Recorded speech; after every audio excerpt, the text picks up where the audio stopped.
Boo! Get over here! Hi everybody, this is Black Rhino Ranger, and welcome to perhaps the most bloody and gory livestream you have ever seen.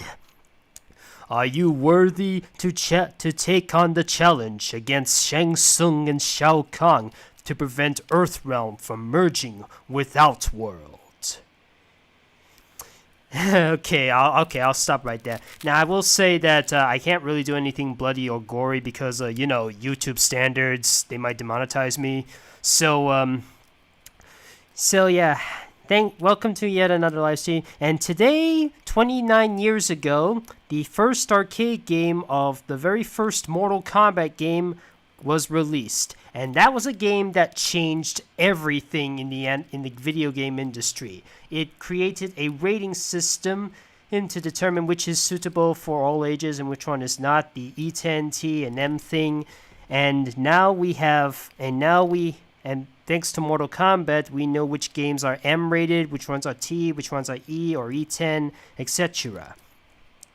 Now, for this occasion, for those who are not familiar with Mortal Kombat, I'll give you some easy options for what type of requests you will do.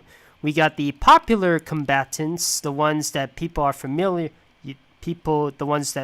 are familiar with, or the ones who are debut in these games, like Scorpion appeared in MK1, Kung Lao appeared in MK2, Shiva appeared in MK3, Tanya was in 4, Deadly Alliance had Borracho, etc.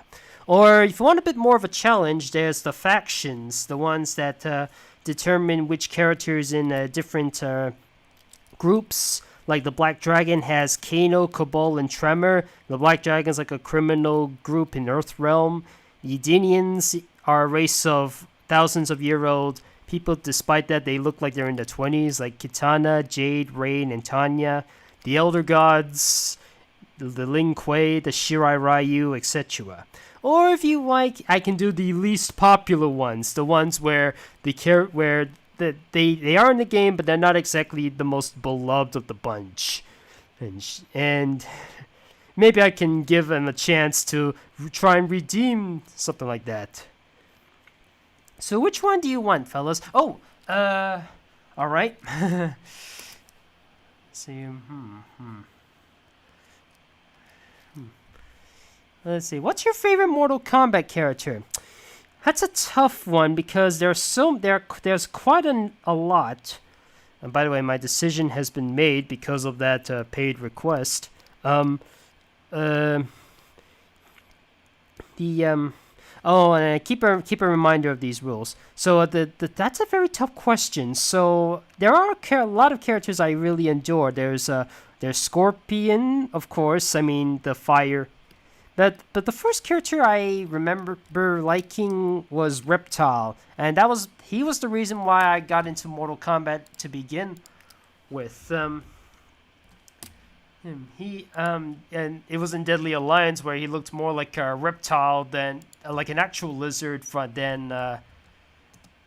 He looks like an actual lizard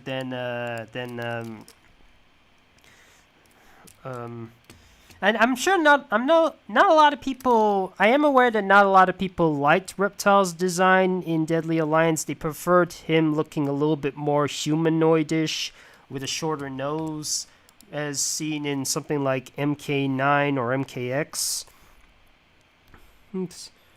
And there's I will say this is an unpopular opinion. This may be an unpopular opinion, but I actually kind of like Borracho. Now, you may not like me for saying that because he's not exactly a beloved character. He's chubby. His fatalities are a joke. Literally, one of them farts, one of them burps, and he just bounces his opponents. I don't know. There's something about him that makes me giggle. Well, I don't know. Maybe I'm just weird. But another one I really adore is there's so many to choose. I don't know. Who is my absolute favorite? It's really hard for me to choose.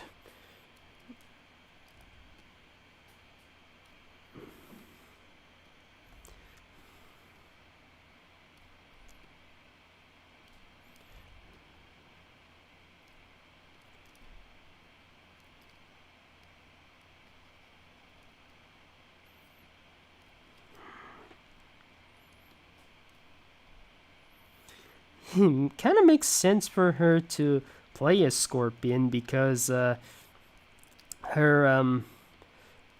because of her makeup. It's kind of like it fits very well with her. Let me just add in a little bit of something to make sure it is still her.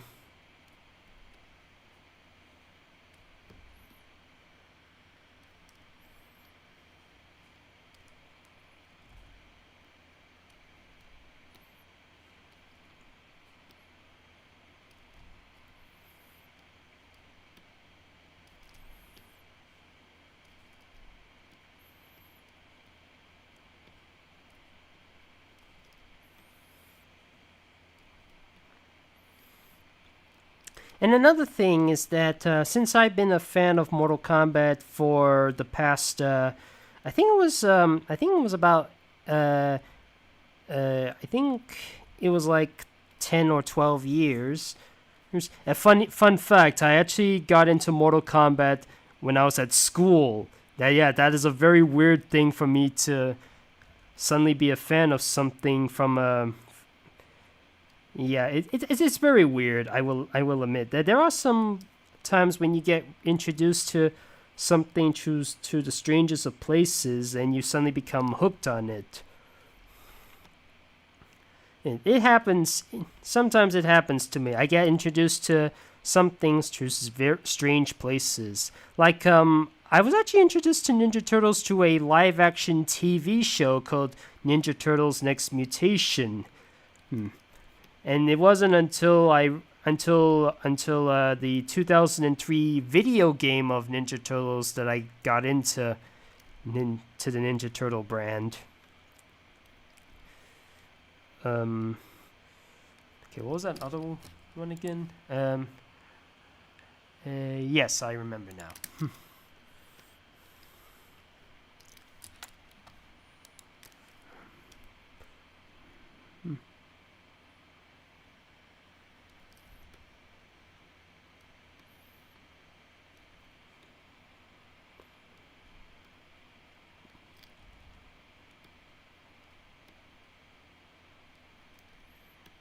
It's kind of weird that somebody asked me to draw somebody blue to dress up as Sub-Zero. I mean, when the colors go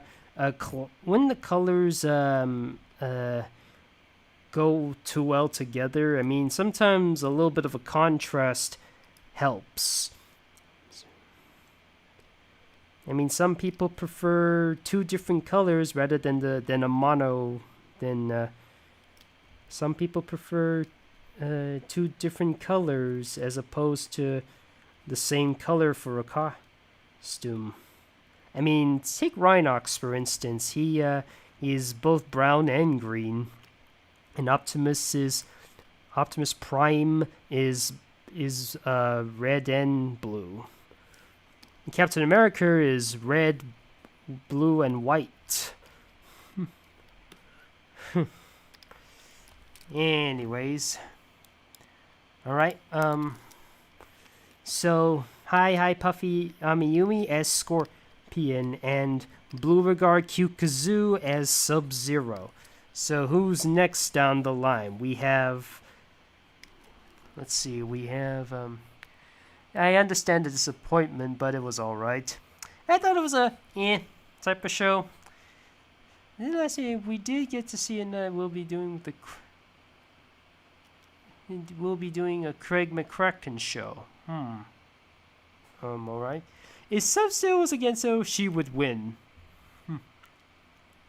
I wanted Savok to be Scorpion because Patrick Zitz. I understand.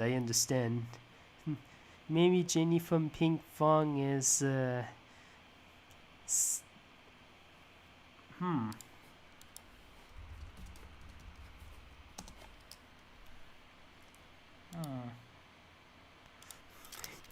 know, a lot of you like to request a lot of shows for preschoolers to dress up as characters from an M-rated video game. Ain't that a little bit of a contrast? I mean, I would understand the ones that are meant more for an older audiences, like SpongeBob and Foster's are clearly meant for older kids, not for preschoolers. But the fact that people are asking me to draw kid preschool characters dressing up as M-rated characters is kind of a bit of a head scratcher. Adult Swim did an April Fool's joke. What was it? Now that's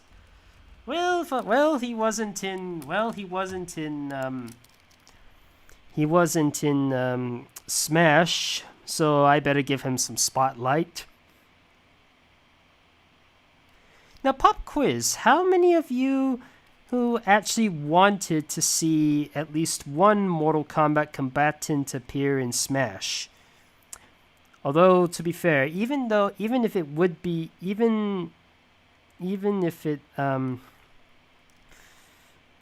technically it wouldn't really be possible anyway, because at one point Mortal Kombat was banned in Japan for some reason. This only happened with MK11. I don't know what to say of the other Mortal Kombat games. Did they plan? Was it just MK11, or was it just or was it the other games as well? Let's not forget the Dick Dastardly type of thing on his nose. I'm tempting to remove his hat, but I think I better keep it on because it's kind of a tradition. I never noticed that his symbol is an L flipped upside down. Flipped vertically, actually.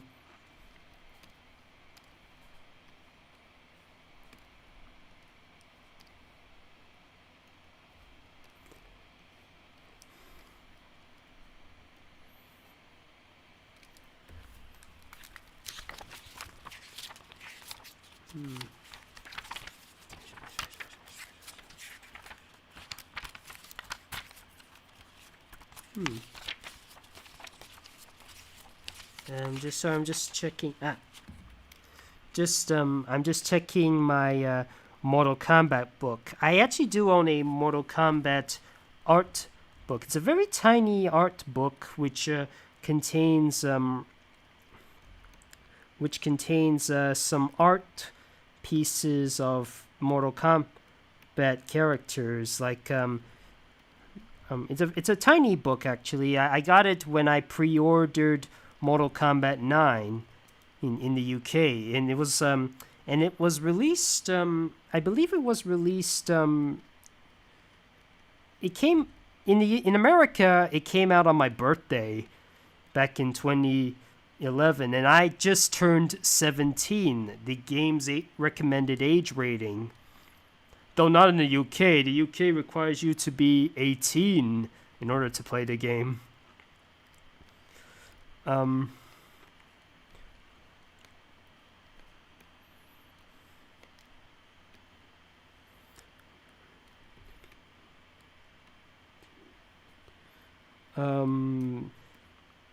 But it did come out in the UK. It came out 4 days later, and the then tragedy struck.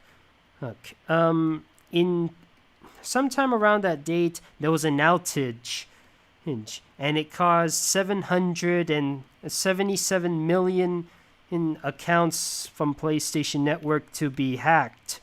Right. As a result, they had to try and it took them over a month to try and fix everything, and I was like stuck waiting for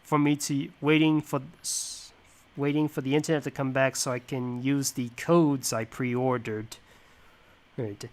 And since I pre-ordered the game, I got access to some of Scorpion's outfits and new fatalities, such as Scorpion's classic Toasty fatality, and Sub-Zero's classic Spine Rip, and Reptile's tongue attack. Huh. Oh, okay. Thank you. Let's see. Oh, man, there's a lot going on.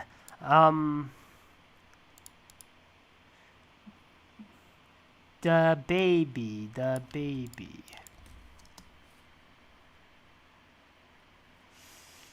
Oh man, somebody had to do me a live action person. It's gonna be very difficult, but I'll do it.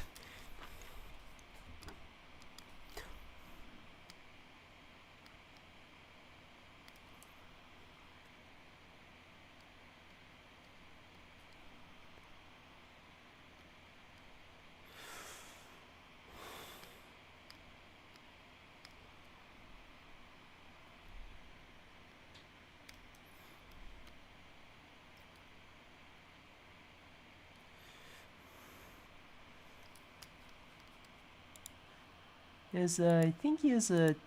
Is that a tattoo, or is it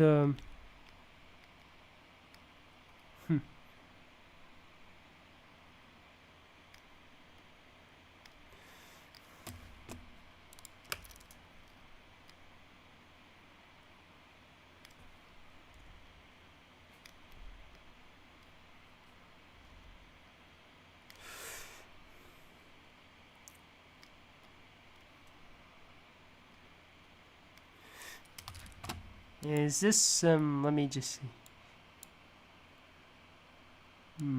Scorpion has the best memes, like, get over here!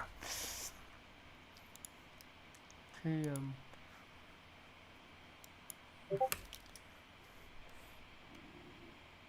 he said a random, but, just looking at him, I say he fits more for,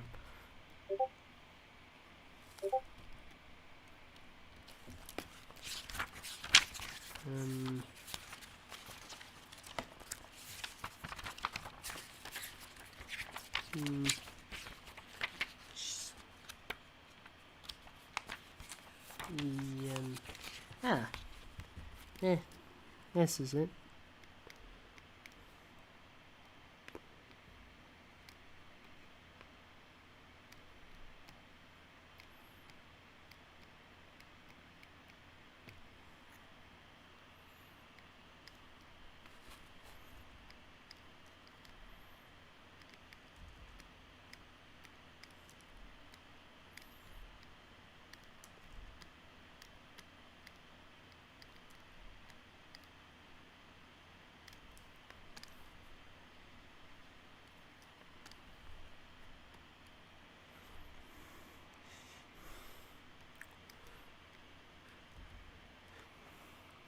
I don't think I can do the tattoos, though. I think he's a bit like the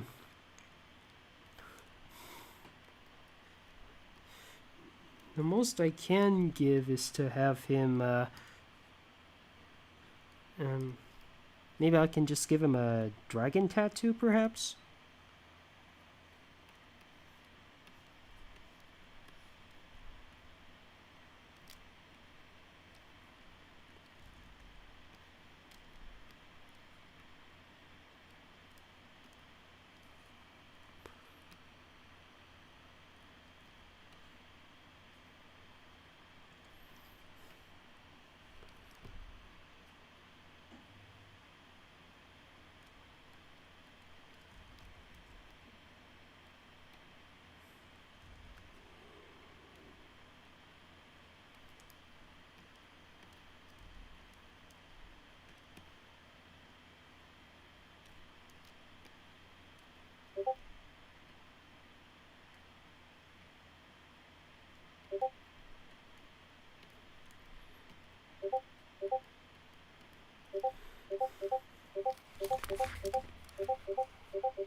So what do the tattoos look like?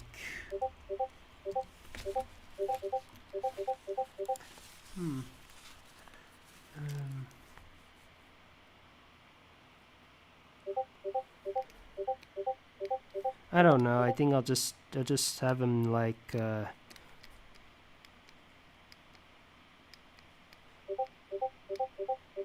just random. I'm just not sure how what the thing is. Nah, I don't think so. Like I'll just have.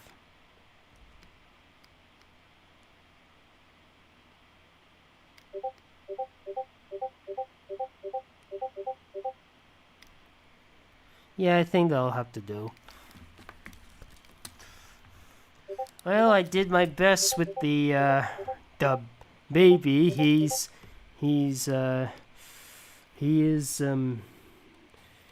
as Jax. If I didn't get this right, then I deeply apologize. And okay, let's see. Yes, I remember now. So.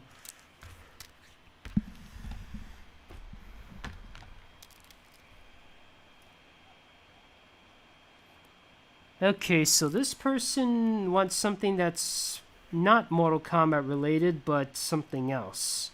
Okay.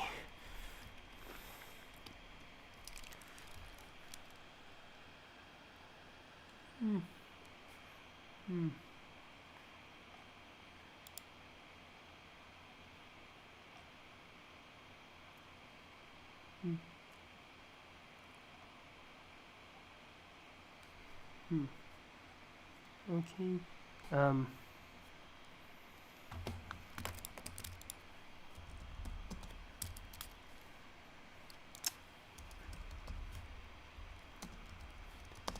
I always keep forgetting that there are two characters named Ruffy. One that's from One Piece and another is from Timmy Time.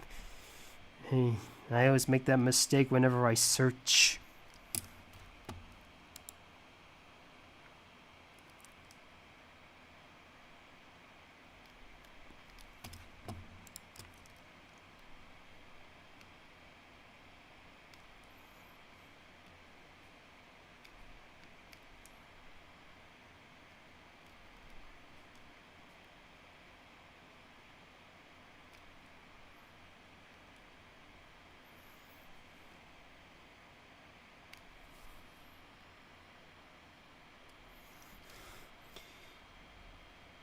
You know, it kind of looks less like a Nardman character and more like a bit of a Hanna-Barbera-ish type of character.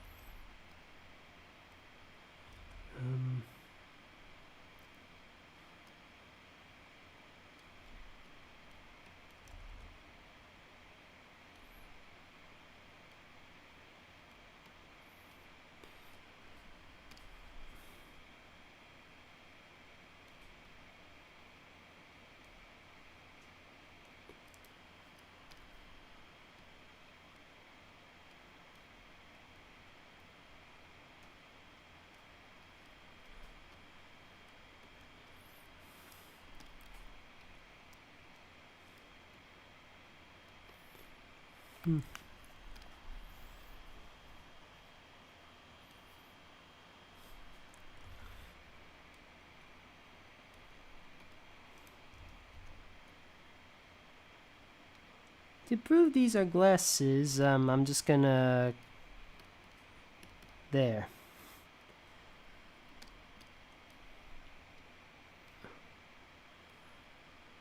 Now you know that these are glasses.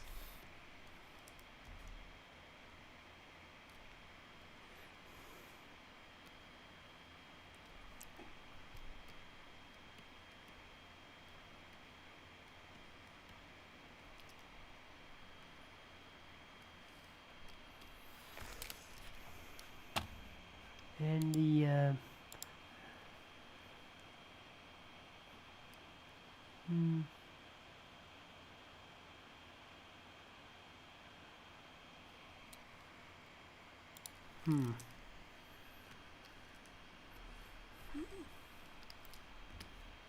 Oops.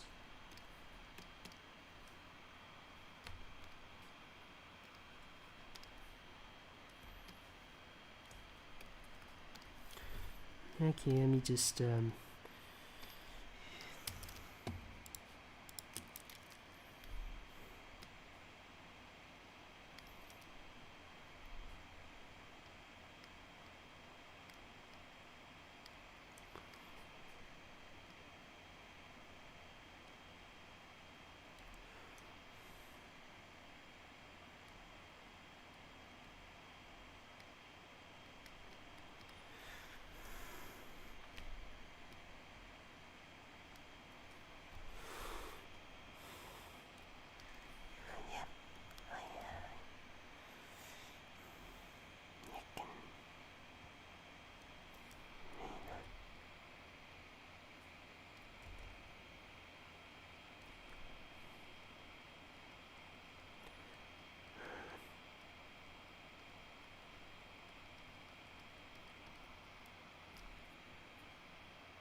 It's supposed to be more like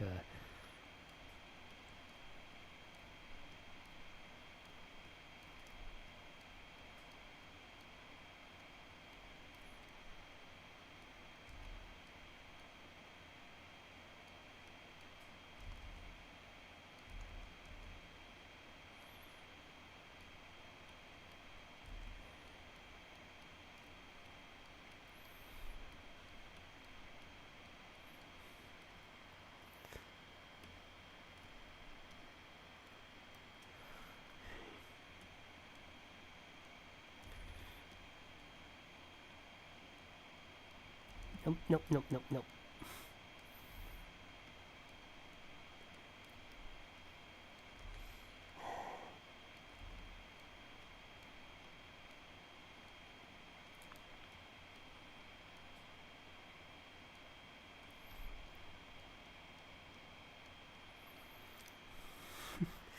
I'm actually glad I delayed this live stream for now, because otherwise I'd probably be super cranky with the, oh man, do I really have to do this challenge? But here, I kind of like it.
Like I said, maybe I'm great with facial I'm not so great with the bodies.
So I'm just humming a little tune while I do drawing. I often do that whenever. I try not to sing all of it, or because of I might get copyrighted. And speaking of copyrights, there was a video I did make recently that used to be trending a little bit. It used to gain about 20,000 views in just one day, but I had to remove it because of the copyright issue that it was blocking on the mobile phones. And the second reason is that that opinion might change a bit, because just recently when I was out, which is why I had to delay the thing for an hour, because I need to prepare myself after witnessing after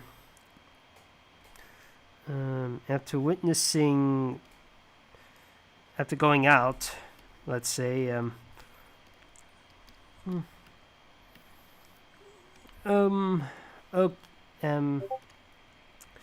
I actually managed to get my hands on the PS4 collection of Kingdom Hearts games, and I might get into playing every single one of them someday. I just don't have the time yet. There, I think I'm done. The last bit of hair the last bit of hair. Well, what was the? Oh, is it the? Let me just.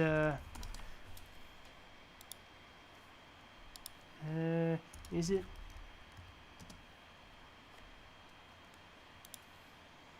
Oh, it's a. I remember. Oh, I know now. Thanks for reminding me. Okay. I think this is like maybe it wasn't my first, but it's definitely the most noticeable that this is the only request in a live stream I make that is unrelated to whatever I'm doing on my live stream. Anyways, what was I?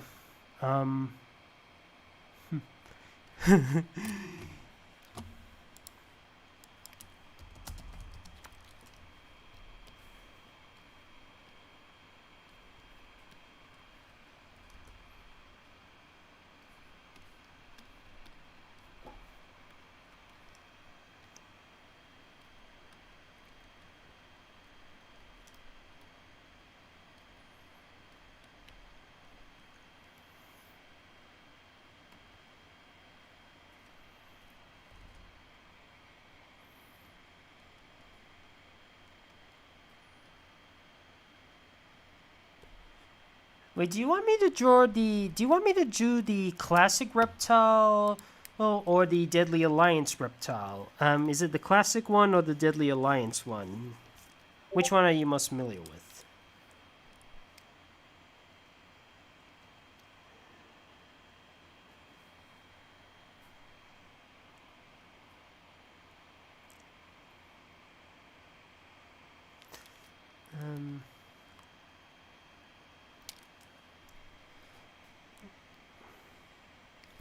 Okay.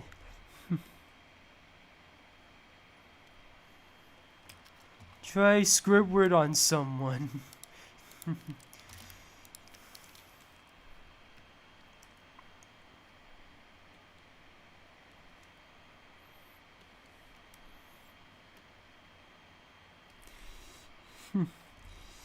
Apparently, when I first saw Mr. Guess, I was thinking to myself, "Hey, it must be Godzilla's low down nephew or something."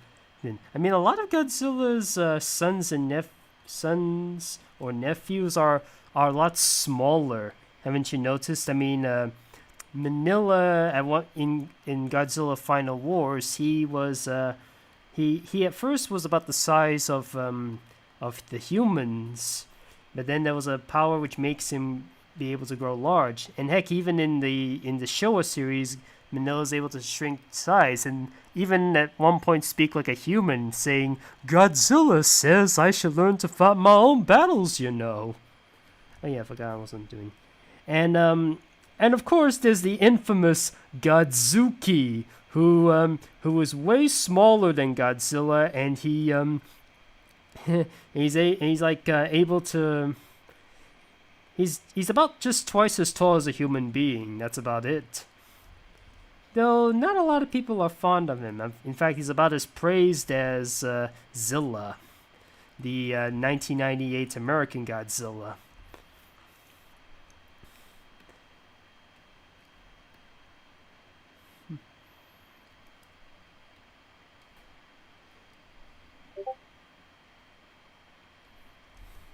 And Mr. Gus is about very puny. There was one episode where he does smash a couple of buildings, but that was like his playtime. Or something. And it was in one of Uncle Grandpa's rooms. Yeah, in the RV.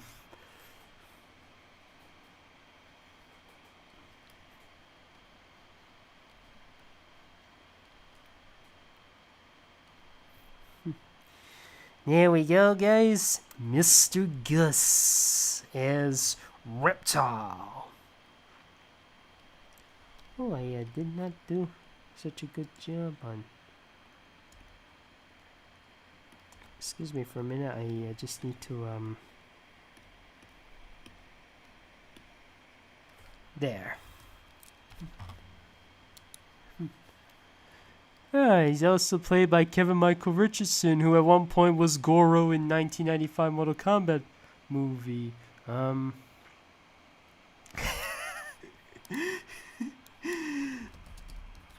Sir Topham Hatt, the Fat Controller? Classic or the 3D version? The classic one, the one where he was a wooden model back when Thomas the Tank Engine used models and animatronics, or the CGI one? Does he ever return in the reboot, the one where Thomas the Tank Engine kind of looks like Pony Life for Teen Titans Go? I'm okay.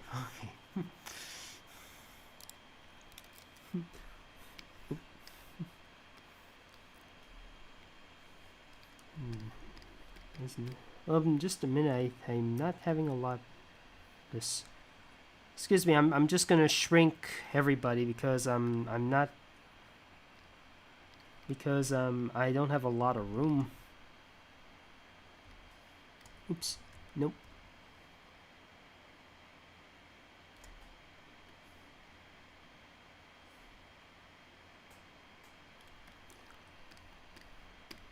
Okay.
Normally, I would see Sir Topham Hatt as Boraicho, but in this occasion, I think it suits him quite well.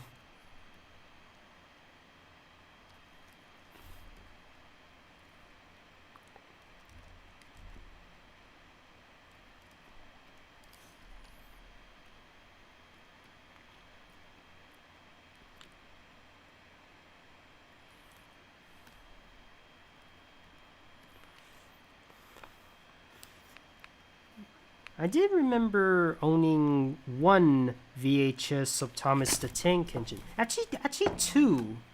Ooh, and I did see about 11 Thomas the Tank Engine episodes when I was a kid. The one where Henry was stuck in. The one where Henry was stuck in the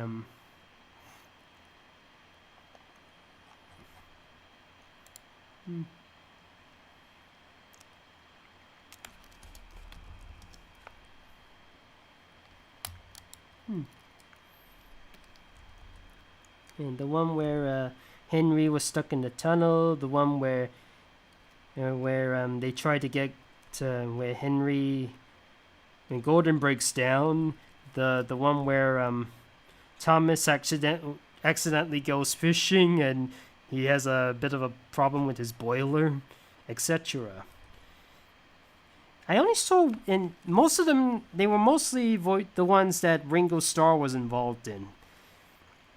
I only seen one which had the second British narrator, and that was an episode where Peter Sam was he lost his funnel.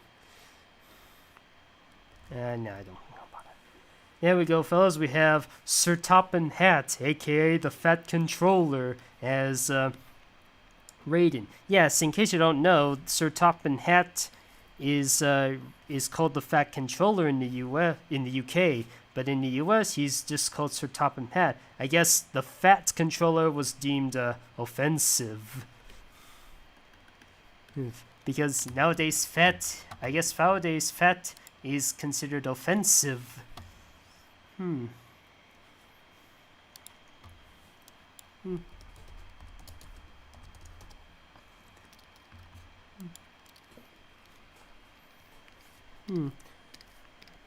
I see her more as now this is like this. This is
Just a quick moment.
Now, in just to keep a little reminder, in the when Mortal Kombat was made, the costumes were a lot simpler, which makes it a lot easier for me to draw.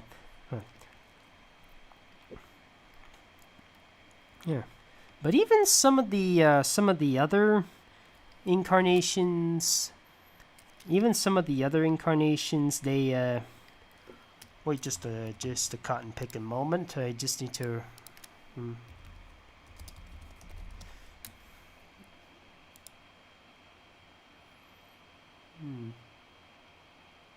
Alright, I remember now.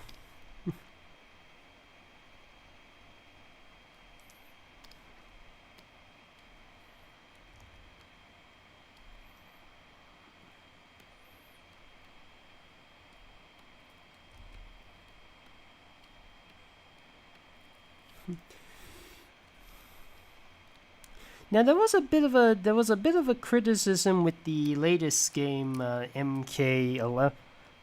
A lot of people said that they toned down on the attractiveness for some of the female characters.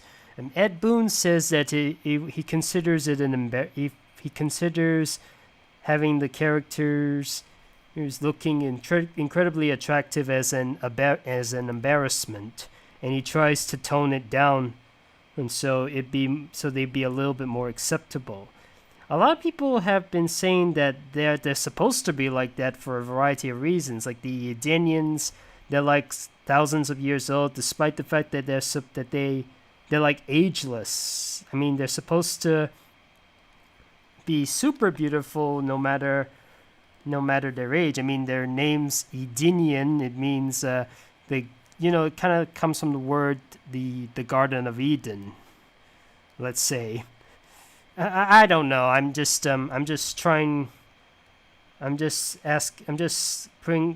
out some facts about what's or speculations about what happened with the games. Some people are just not happy with these decisions.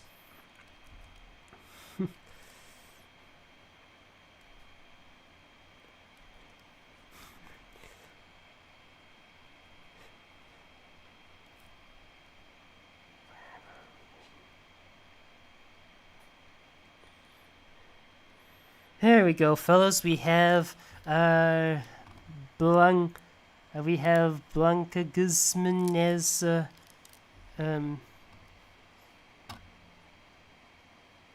let's see.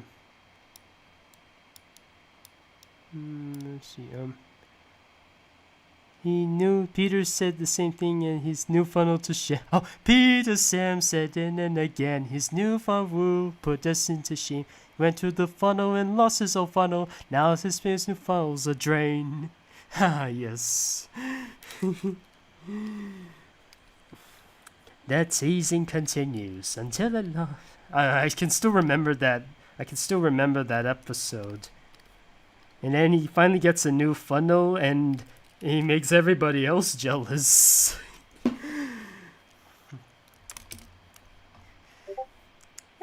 Alright, since you asked very nicely.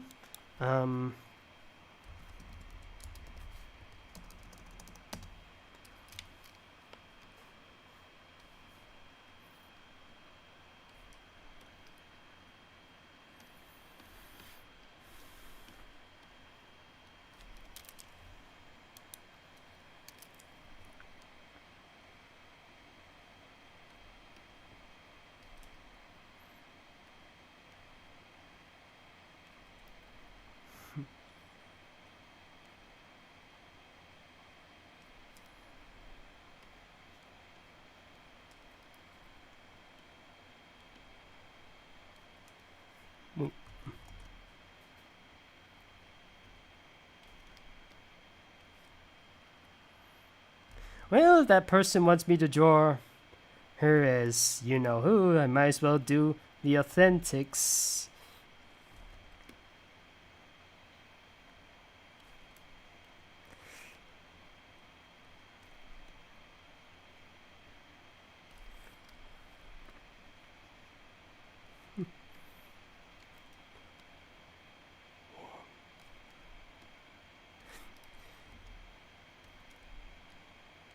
I mean, it is a unique feature from that combatant. I mean, if she was as beautiful as Kitana, now it wouldn't be that interesting of a character now, would it? I mean, she was made. I'm talking about the combatant, by the way. She was made through the sorcery of Shang Tsung's flesh pits. Now, legend has it that she either just wants to be a family with Kitana, or she. Now people debate whether or not she actually wants to be with Kitana as a family, or she just wants to eat everybody because she's part Tarkatan. I mean, the ending for MK11 gives off that hint.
Yeah, to make sure there is still a bit of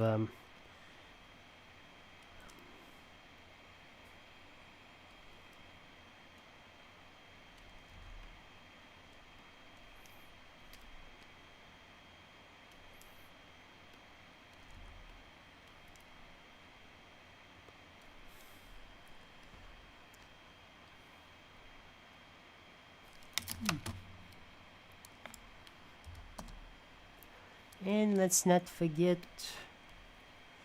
I personally see Rouge more as Natara because of the wings. In case you don't know, Natara is a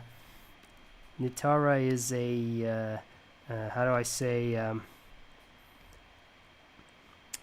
vampire. Okay, there you go, fellas. We have Rouge the Bat as Melina.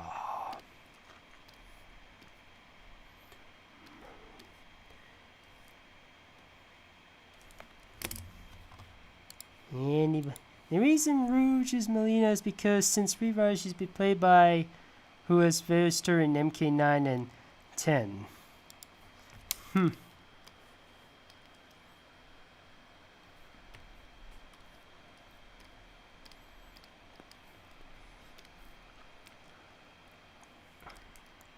In MK11, I think I might be wrong, but just in case, she is played by Kari Walgren, I believe. But in in the MK Legacy, MK Legends movie, she's played by I believe she's played by Grey Griffin or Grey Delisle, the same woman who's also Lola and Lana of the Loud House, and Vicky and Mandy, Daphne, so many others. It was in the Legends movie. I heard she also did some grunts for Kitana in MKX, but she is voiced by somebody else when during intros. And the one who did her regular speaking voice was uncredited in MKX.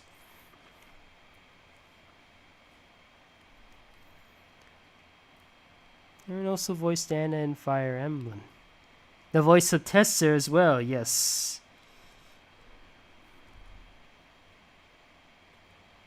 Really, it was not easy to have Sonic's spikes to cover to help with here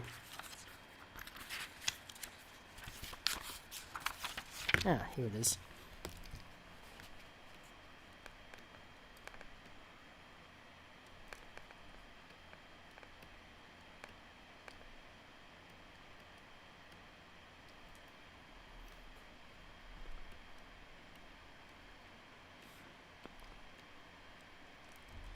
I noticed that Sonic has no pants.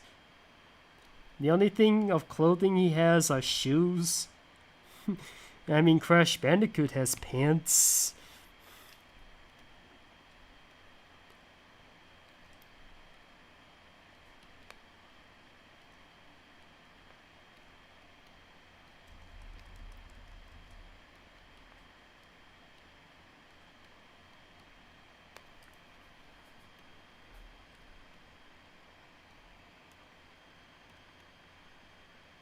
Just a little dragon thingy to show that he is ready for as a combatant. But we can't really be Sonic if he doesn't have his signature sneakers.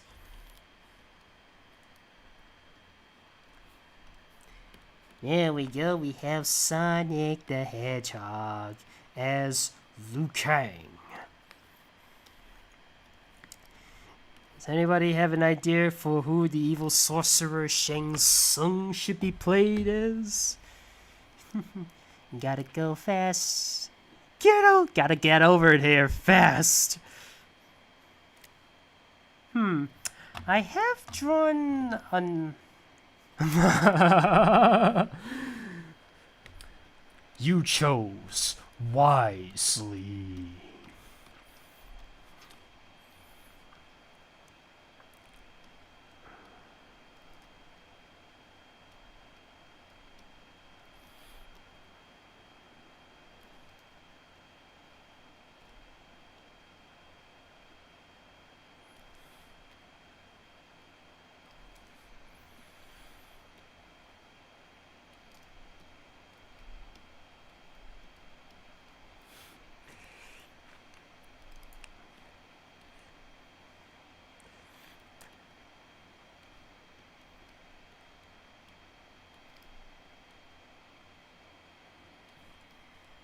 I'm sorry, I'm having a teeny tiny bit of a cramp. for sitting in an awkward position. Not huge, but a little bit.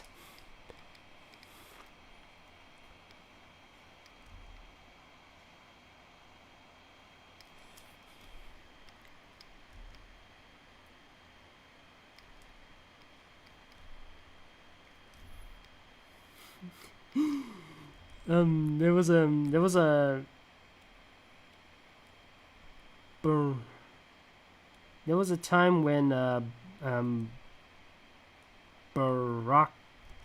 there was a time when there was a character, a Marvel character, accused for being a kind of a ripoff of Baraka, Deadpool, in X-Men Origins Wolverine. They say the character. I haven't seen the film, but they say that the character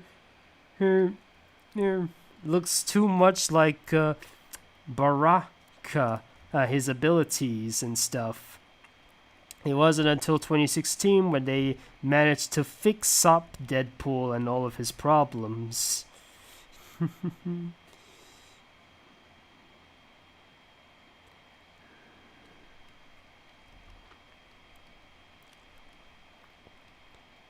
Okay, somebody's gotta pick something for Shang Tsung, otherwise your soul is mine. Okay, let me try this again. Your soul is mine. There we go, we have Ghost Roaster as Baraka. Huh, I didn't enlist him. Never mind, I won't bother. Okay, let's see. We have, who do we have left? Shang Tsung, Kung Lao, Sonya, Kano, Jay, Kenshi, Cassie, Noob. Oh, yeah, I didn't include Baraka. Silly me.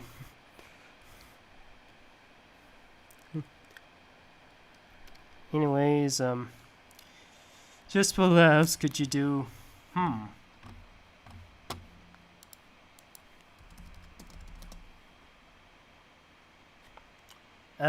Witch Pokey. Witch Pokey.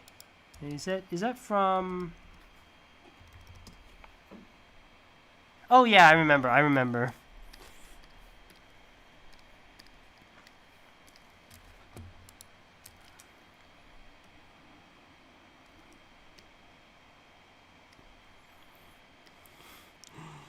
In, a little fun fact, in Mortal Kombat 11, for some reason they gave Noob Saibot this Dr. Claw-like voice. You know, the type of voice where you speak really deep with a raspy type of voice, popularized by Frank Welker as Dr. Claw in Inspector Gadget, also used for Soundwave. Excellent Ravage. When he's not vocalized. I cannot keep this up for too long because the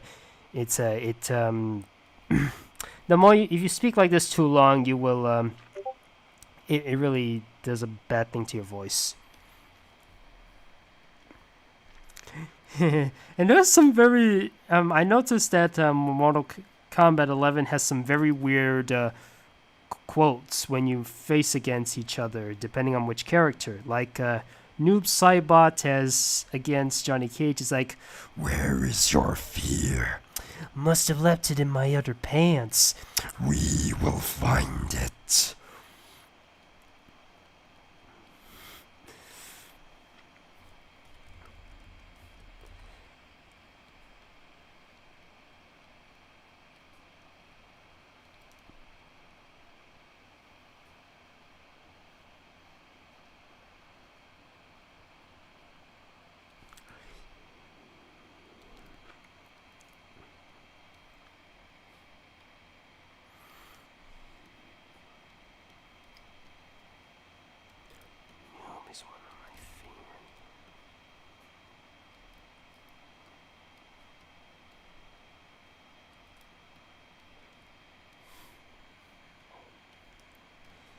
Since he to show that I am dressing him up as Noob.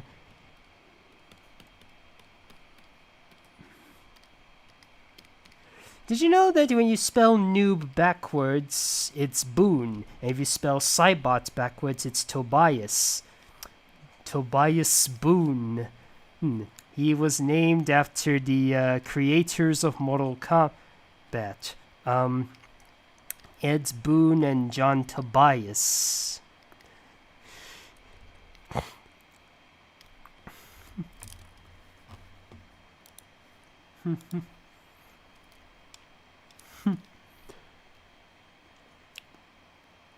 See, your soul is mine, or your honey is mine. This should be funny. This should...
And here's another thing why I think this kind of fits very well, because there was one if you remember in Mortal Kombat 9, they brought back a classic finishing move, Babality. In that, it's where the combatants transform into babies. In MK9 they put a bit more thought into that, and Tsung was seen with a teddy bear. So yeah, this makes a lot more sense. Your honey is mine.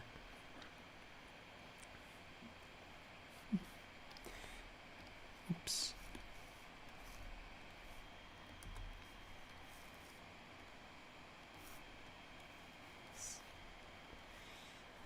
Okay, we have like 1, 2, 3, 4, 5, 6, 7, 8, 9 combatants left.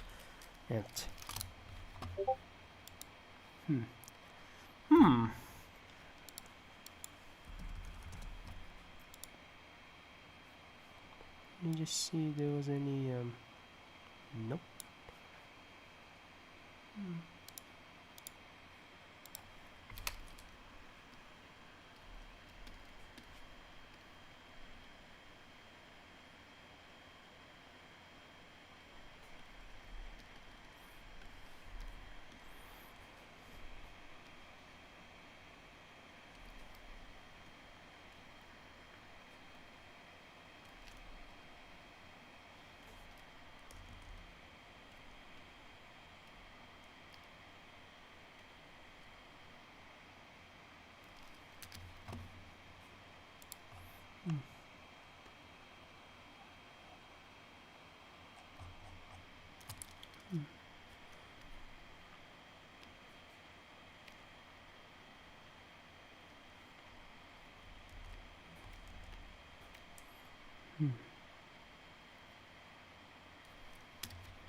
just a moment. And if I were to have this character as her, I need to give her the right to tie here.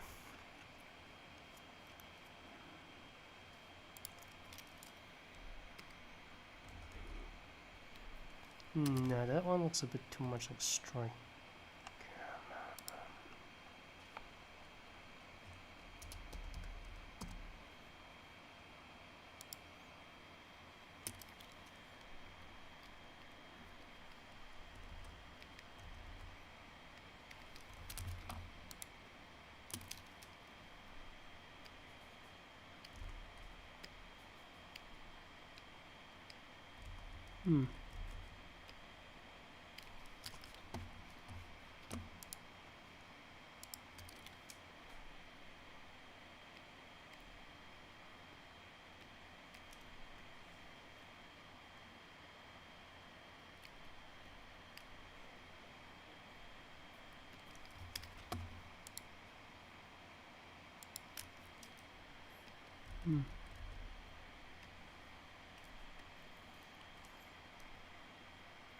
So I'm just trying to find the right way for her to... never mind, forget it. Sorry, I don't think I can do this one. I'm sorry, I just... I'm sorry, I think I'll go with the... I think I'll go with the other one. I'm sorry, it's just, I'm... See, I'm just not pleased with that one. I'll just have somebody, just have her as this instead.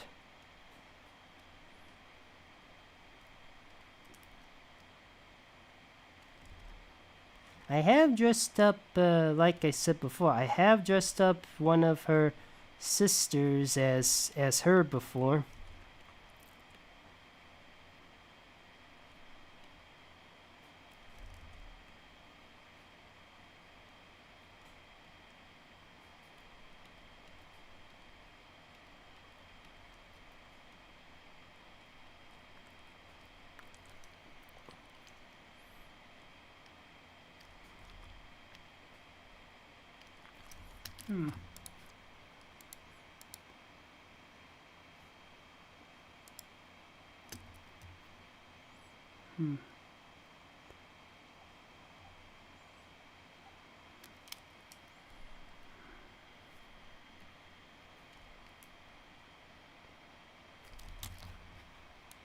This is more like kitschy.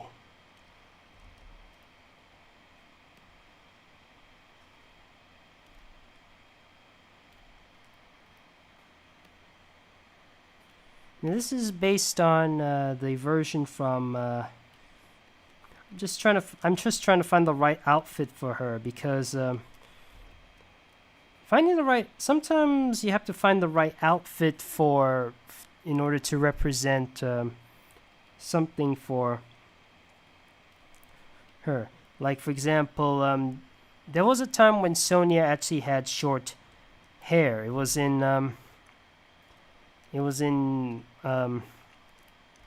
the video game called Mortal Kombat vs. DC Universe. Now that game had a very interesting history. It was the first Mortal Kombat game for the consoles to not be rated M. And it was and unfortunately this caused a bit of backlash from major Mortal Kombat fans, saying that the blood and gore is what makes Mortal Kombat so unique. It took a risk, and because of Mortal Kombat vs. DC Universe, they ruined everything. The blood and gore is too tame. I mean, have you seen Kano's fatality? He just rolls the component backward and just stomps on him, and they consider that a fatality.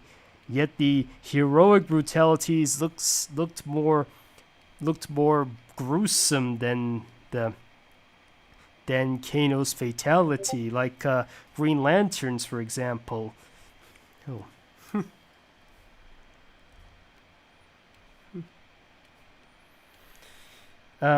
But keep in mind, Mortal Kombat vs. DC Universe was made when Midway, he was going through bankruptcy, and they needed to make one last attempt to make a game before the studio was closed down.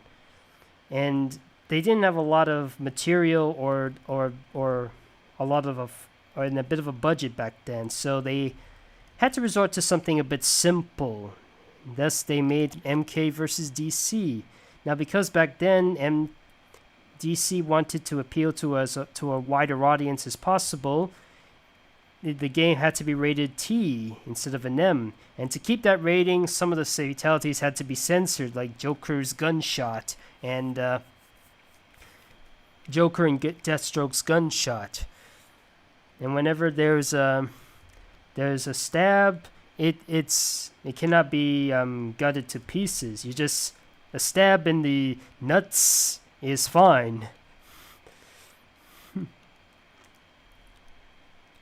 There we go. We have, but I will say I rather treat Mortal Kombat versus DC Universe not really as a final game, but as a prototype for future NetherRealm Studios games. I mean, I think of it as a template for the story of games such as MK9, Injustice Gods Among Us, and Injustice 2, MKX, and MK11.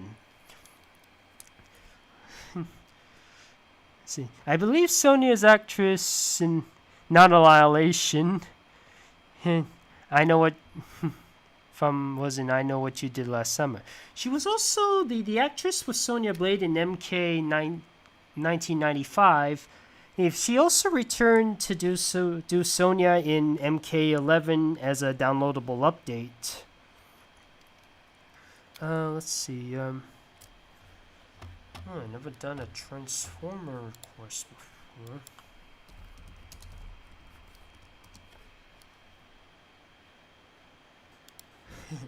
The hero, the one.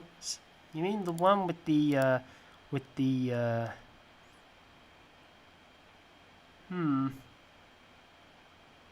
I don't know.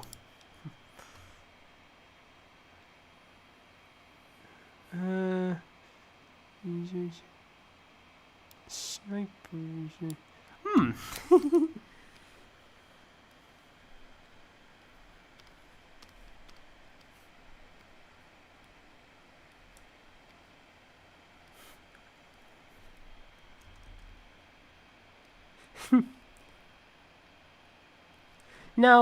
Now, just imagine Mortal Kombat ever entering Smash.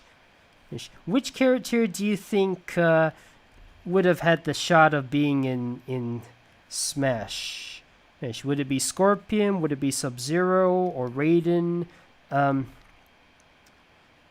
And what stage do you think it would have been based on? The Shirai Ryu Garden, the Lin Kuei Temple, the Temple of the Elder Gods, the Graveyards, the Court, the Living Forest? Which one?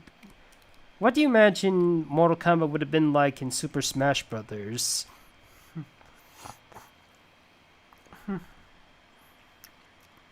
Scorpion is ready for a flawless victory. Kung Lao.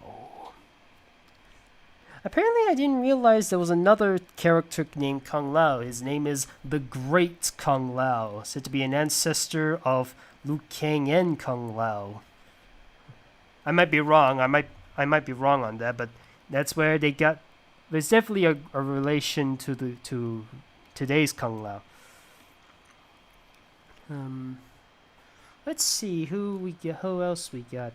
We got Kano, the Cyber Eye. Maybe a forest on the first level.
I was expecting a more attractive person for Jade, a character for Jade, because in case you don't know, I have a bit of a thing for Jade. Okay, what am I saying? I should not be saying stuff like that. I must keep it professional. Oh.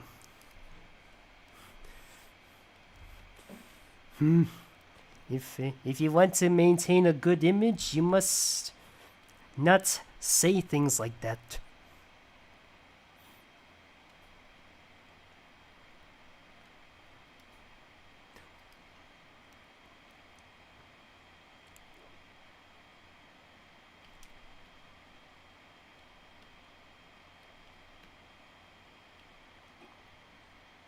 I don't think I did that right.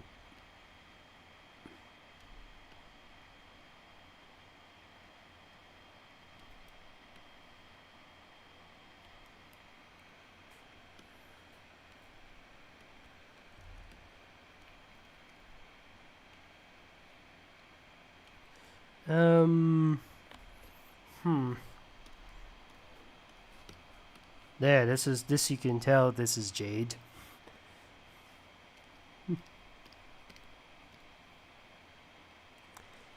Okay, looks like we've come down to just Kano,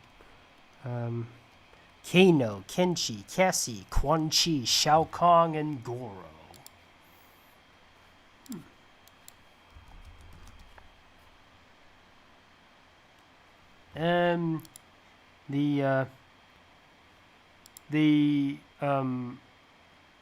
That wizard thing from Mario? Are you sure you want this Koopa wizard thing to play the Prince of the Four-Armed Shokan?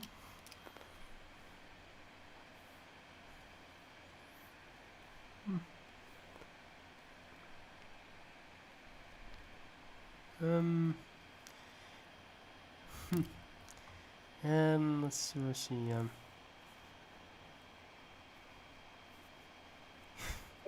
Oh, okay, this is a unique one.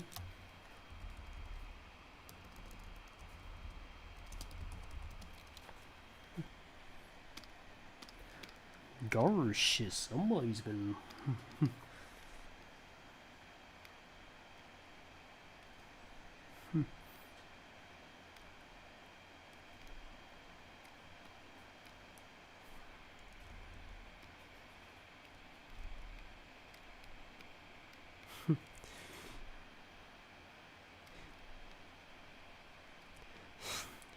You gotta wonder how on earth were they able to secure the rights for a certain character who appeared in a game that has Donald and Goofy accompanying him.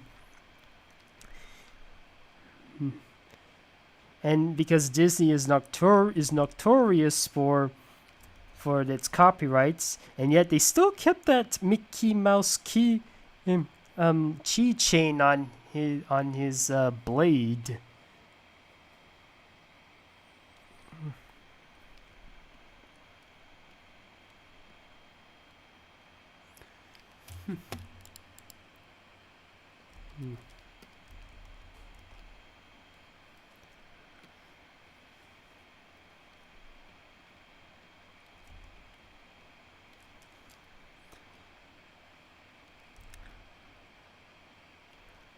Just trying to act all friendly.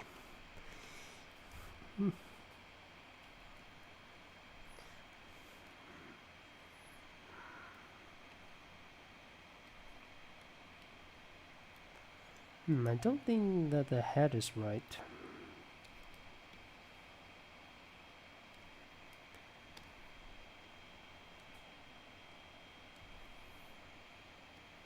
And there was a point when Goofy was a cowboy. I believe it was in, I think it was in Saludos Amigos, where he was I think it was like a South American version of a cowboy, where he goes against this ostrich or something. I mean, but that's weird because an ostrich doesn't exist in South America. It exists in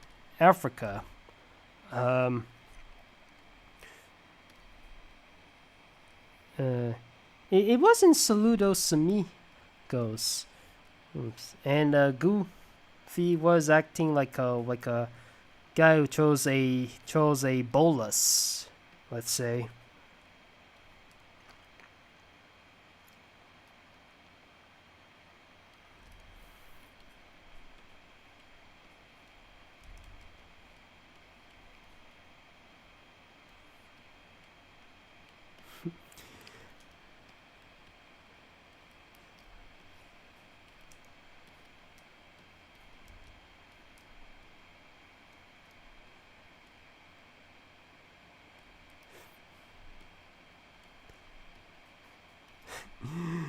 Now, some of you might be wondering, why does he have a shooter?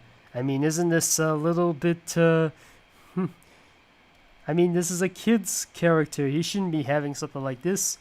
There was a moment when Mickey Mouse actually did threaten to shoot Donald with a gun. It was in the Mickey Mouse short symphony hour, where Donald was thinking about quitting because the instruments were so bad that he wanted to quit. I mean, the instruments were broken because Goofy dropped them. They were smashed in an elevator. So it was like instead of sounding like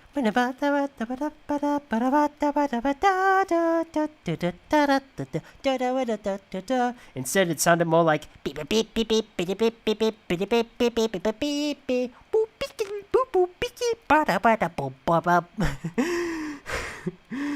and Donald was so, I mean, there was even a bit where it was supposed to go bum beep ba ba ba ba.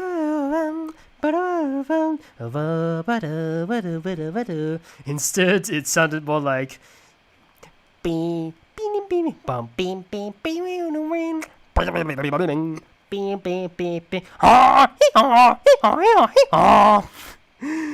and because Donald was so angry, he decided to quit, but then Mickey threatened him to come back by pointing a gun at him, so Donald came to come back. And there was even a moment when Daisy couldn't live with Donald because Donald became a celebrity, and she tried to end it all with a shooter. Okay, what was I? It was a very. This reminds me of Donald literally saying the F-bomb. Was it that episode where they were cleaning clocks and the parents complained it sounded like he was saying the F-bomb?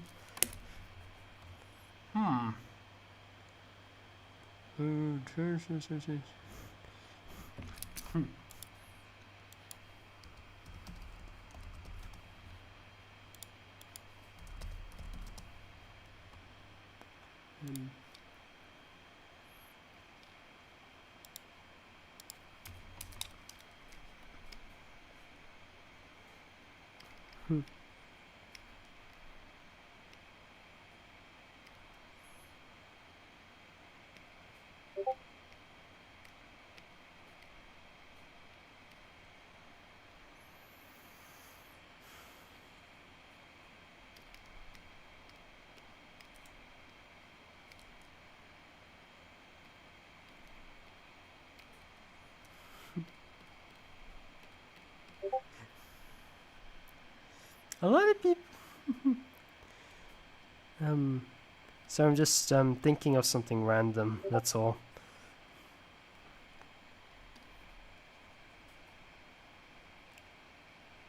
I don't believe I ever drawn Puppycorn before. I have drawn Unikitty several times, but I don't think I ever remember drawing Puppycorn. I did remember seeing some episodes of Unikitty. I thought they were fine. There was one where they keep a pet thingy, but it turns out it was actually a toy.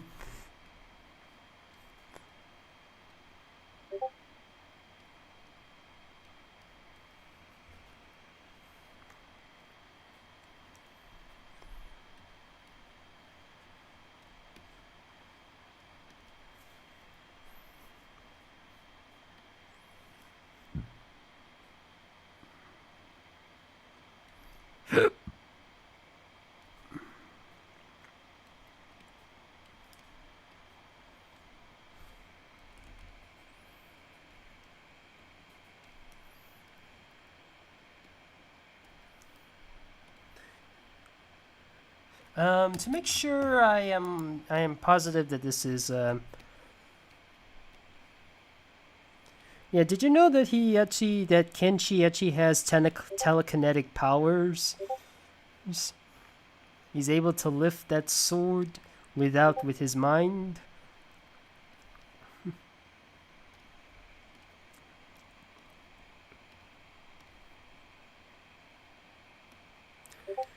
Looks like all we have is Kano, Cassie, Quan Chi, Shao Kahn, and Goro.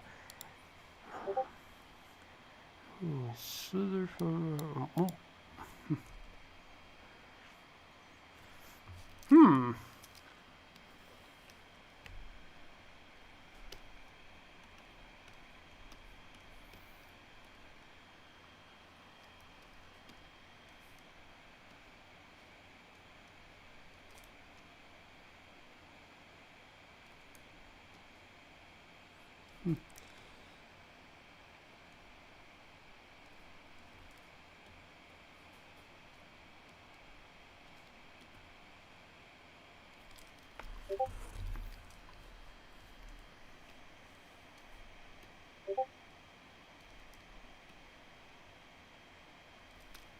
Wait, hold it for a minute. I think I'm.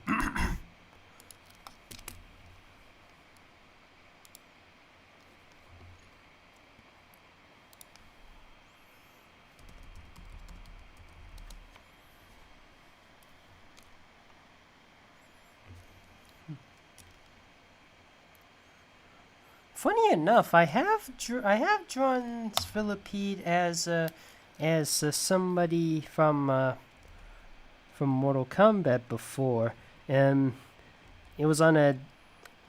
And speaking of which, I might need to update on my.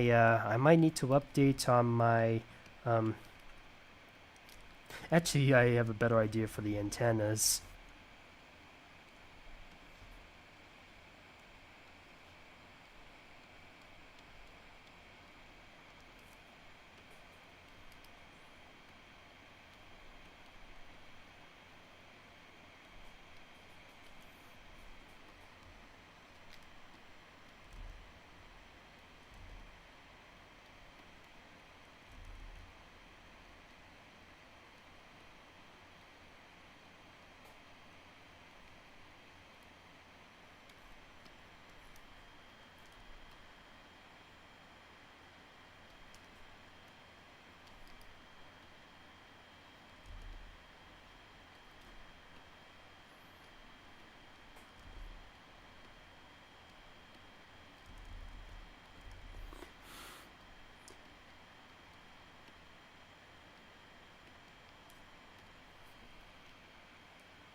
It's not really his element, but it does fit the character he's dressing up as.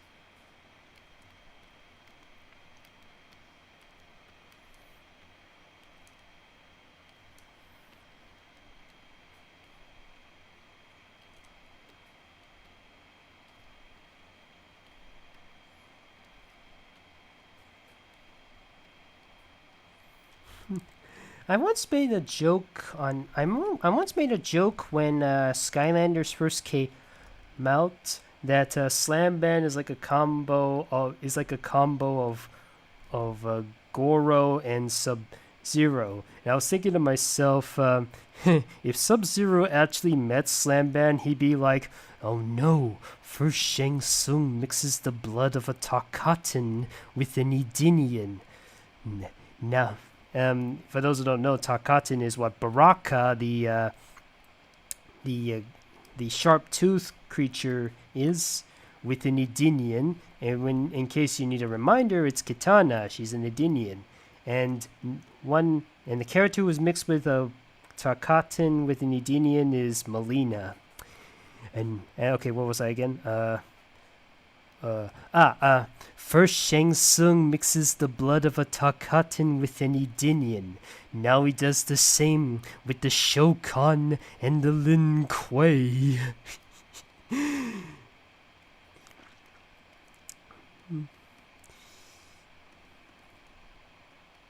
Sorry if that joke was a little bit dragged.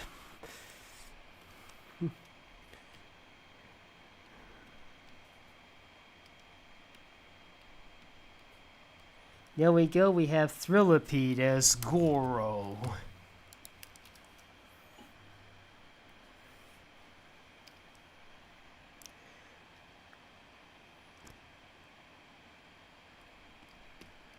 Something's going on. My joke took 3 hours. Oh man.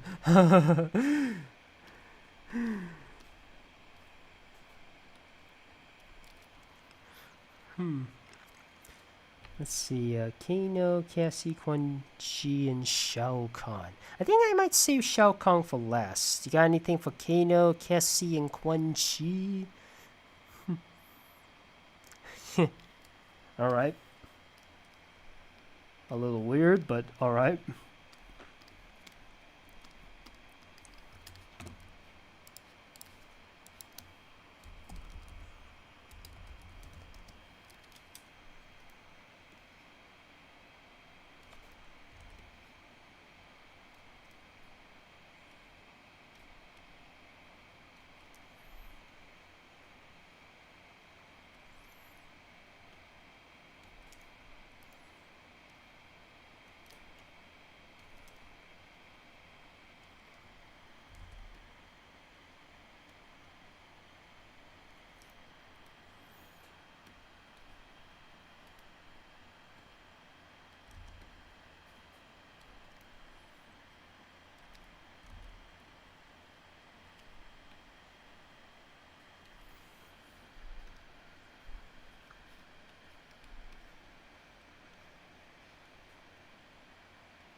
Looking at this, it almost looks like he was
Oh, I put it on the wrong eye.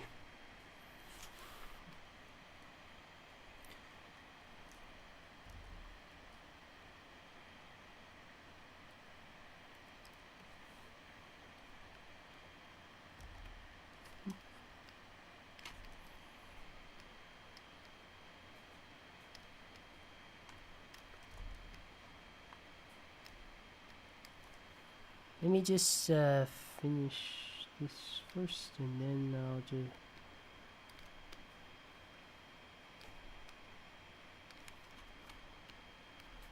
Okay. There we go. We have Tails as Kano. Looking at that eye, it's almost like he was partially hit by Dr. Robotnik's roboticizer. The same thing that hit Bunny Rabbit and Uncle Chuck.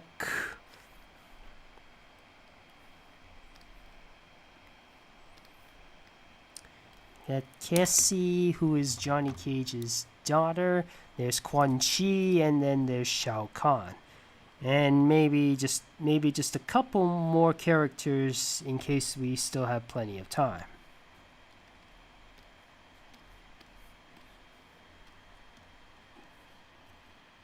I already did that before. It would be cool if Tails was defeating Dr. Eggman. If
here we have Jenny from Pink Fong Wonder Star as Cassie Cage. Pink forming supremacy, we must worship him.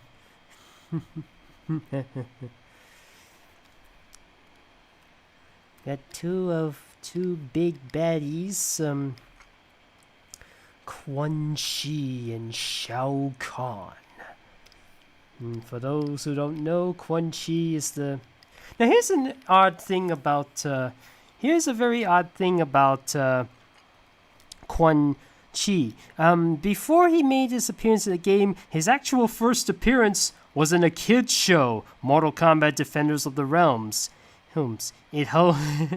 And he was later used for Mortal Kombat Mythology, Sub-Zero, and later MK4, and so forth. I already did Chaos's Quan Chi a long time ago, and I suggest something else.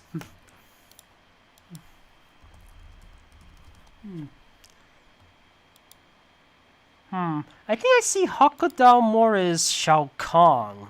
Oh, yeah, now that's more like cute.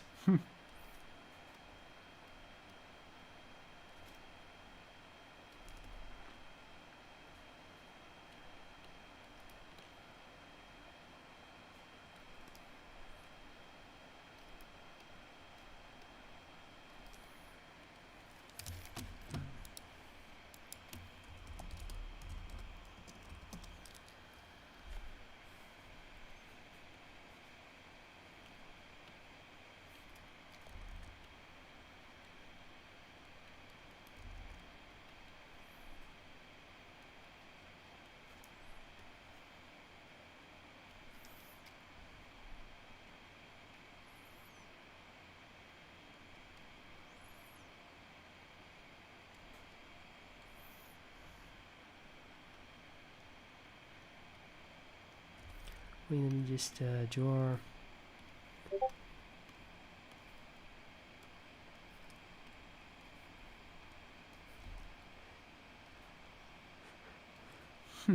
I will say this: when I first saw Kratos from God of War, I was thinking to myself, "Why does he look like Quan Chi?" I mean, there are pictures where there are some pictures where they do compare Quan Chi with Kratos. They are both pale skinned, bald, and they even have a similar nose.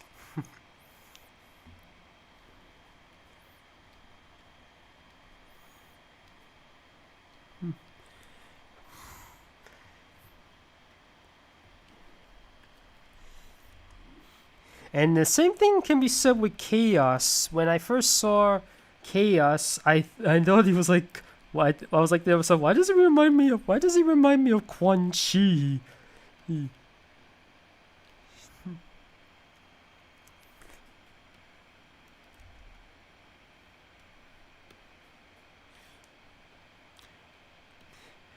Though, just like with the other character, he's more of a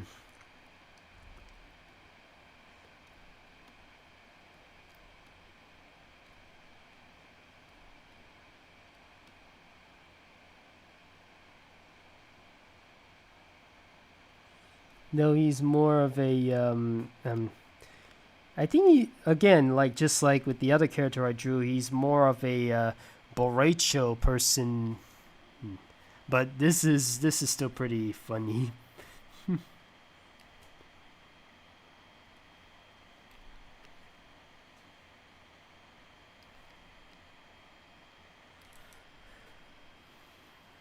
There we go. We have Homer Simpson as Quan Chi. Now for the big bad, the ultimate big baddie of Mortal Kombat. Well, technically, there are actually a lot of big baddies, in a sense. I mean, Shang Tsung was the big baddie of MK1. Shao Kahn was a big baddie of MK2 and 3. Onaga for Deception. Quan Chi and Shang Tsung for the Deadly Alliance. I think Shinnok for MK4. There was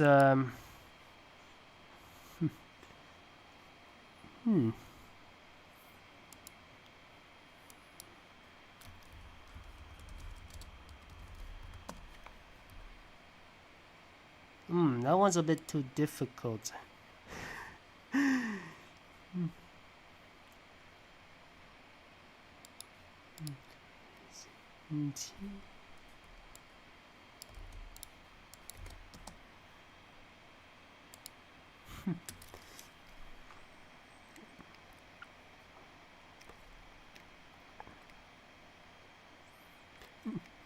I think this one's more for Cubone.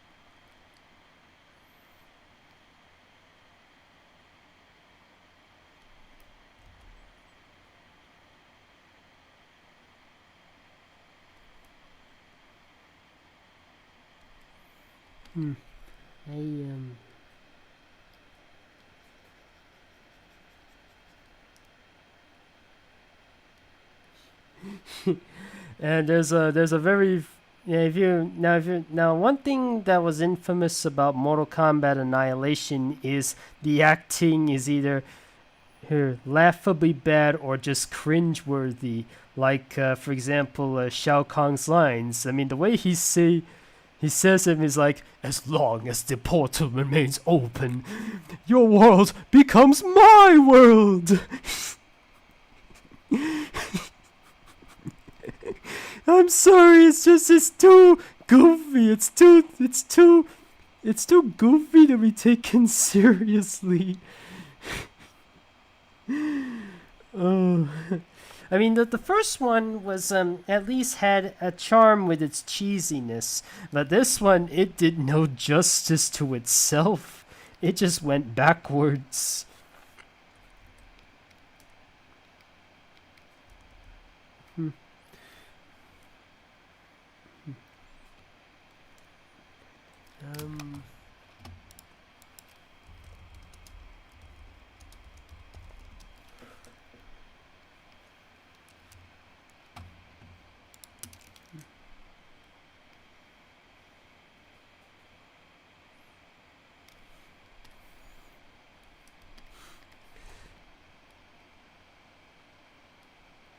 Now, a lot of people they expressed a bit of disappointment with the new Mortal Kombat movie, the one with the new guy as the main character, Cole Young, saying not just for underdeveloping being the main character, but also that we don't really see the tournament of Mortal Kombat. Some say. But for me, I say it feels more like a setup for a new Mortal Kombat movie rather than the actual movie itself. I think I know what they were going for. They want to try and introduce more to Mortal Kombat, but they just need to know how to. They just need to know how to bring it properly, let's say.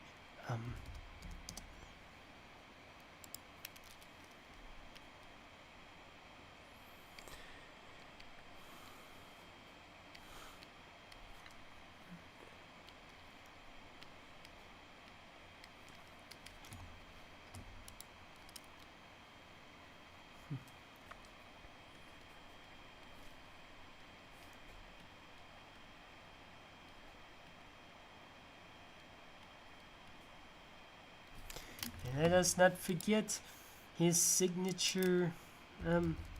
Let us not forget that he carries something huge, something that makes him extremely powerful.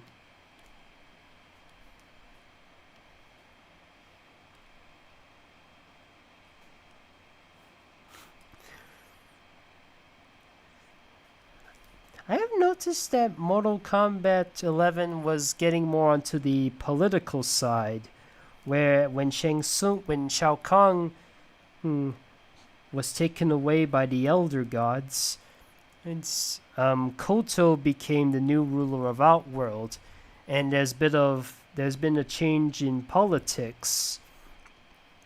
Thanks. where Baraka is now starting to become. Collector doesn't like this though. I mean, Collector just likes the old ways where Outworld likes to enslave others and stuff. I mean, there is a law where you could if you have petty theft, if you steal something, the punishment is death. I had to see what they do with litterers.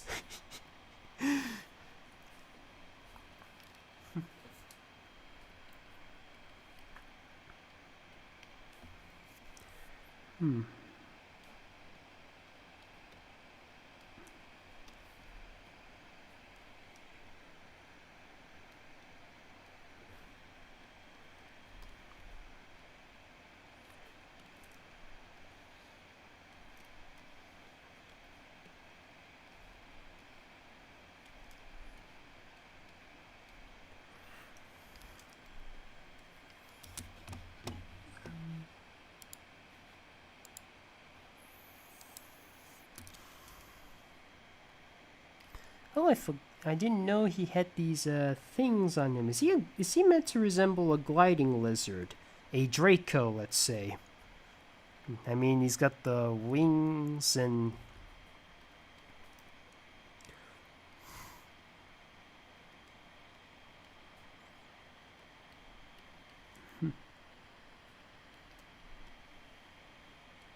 Oops.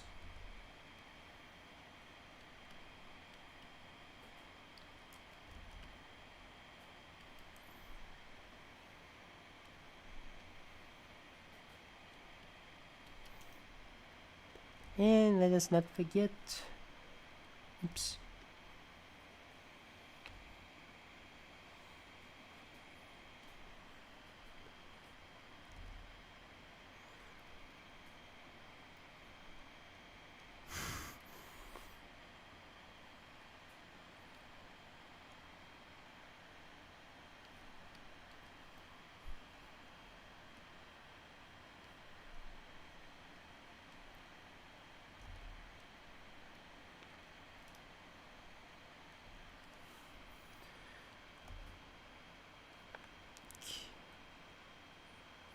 Okay, I think this is the best I can do in terms of making Italian as Shao Kahn. I think I'll do one more. I think I'll just do one more Mortal Kombat character request. Now, anybody you wish.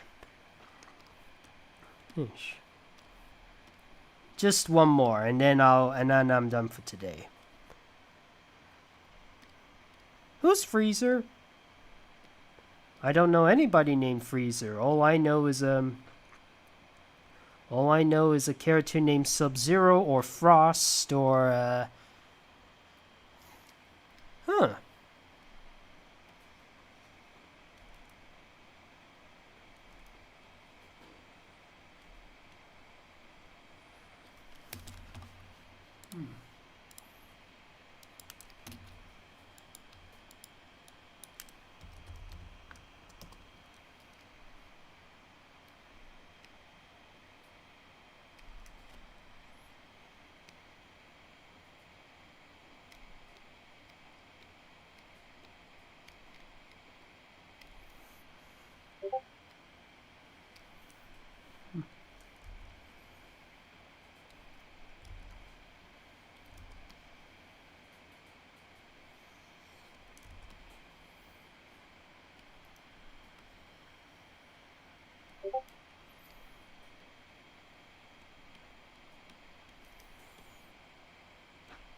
Kung Lao,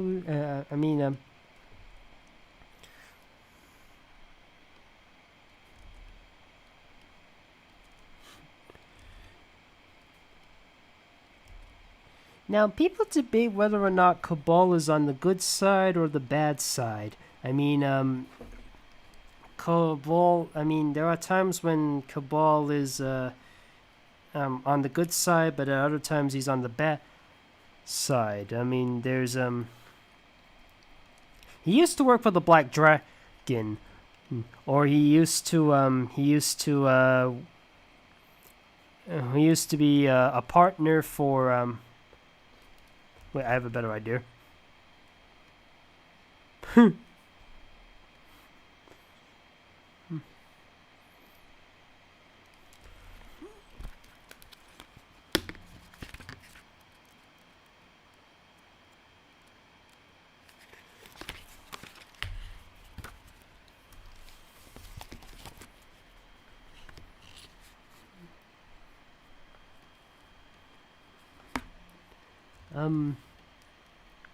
Now, when I first saw Cabal in MK9, one thing that was popping in my head is a combination of Deadpool, Darth Vader, and the Roadrunner. The fact that he has a very familiar-looking mask, and he also has breathing difficulties. He's also the fact that he's also he's got his skin condition is quite similar to Deadpool, in a sense, and like the Roadrunner, he's very fast and he has a bit of hair thingy.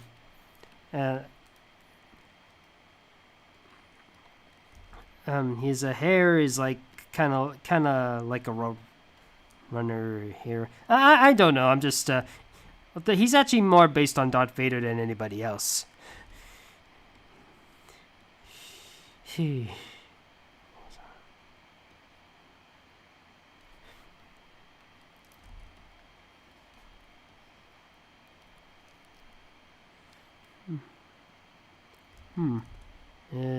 I think it's more like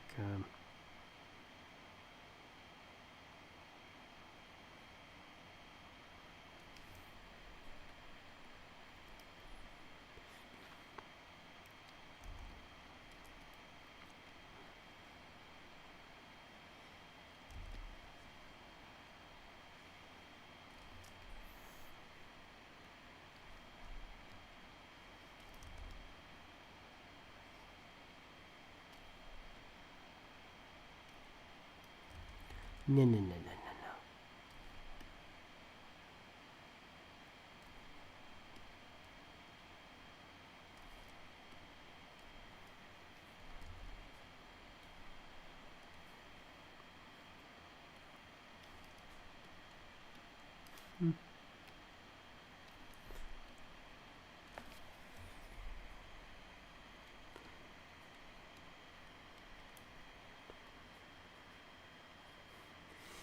Now, rumor has it that Ed Boon, the creator of Mortal Kombat and developer of the Injustice games, and his studio they're working on something. The rumor has it that they're probably working on a on a NetherRealm Studios themed Marvel themed game. Perhaps it's a Marvel versus DC. Is it going to be like Injustice Gods Among Us, or are they just going to work on a third Injustice or Mortal Kombat 12? Nobody knows for sure what it truly is.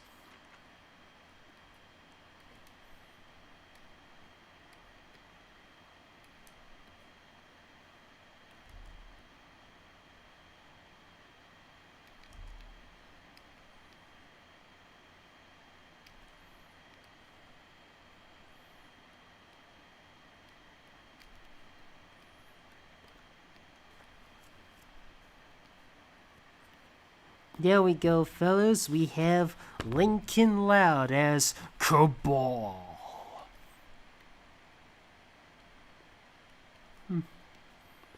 And I think that should just about conclude the Mortal Kombat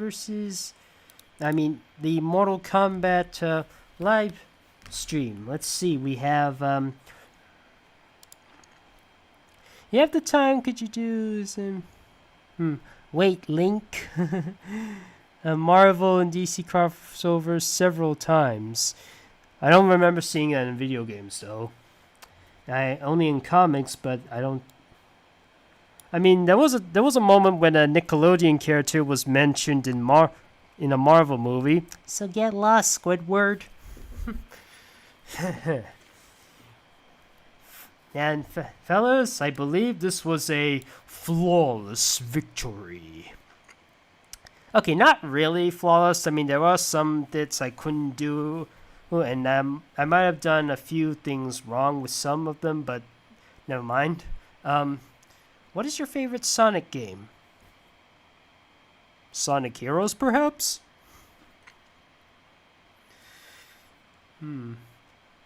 Actually, no. I think it was Sonic 3 and Knuckles. It was the first Sonic game I ever played. What is your favorite Mario game? I think the old Mario game, the old 80s arcade one. Anyway, so what's next on my live stream?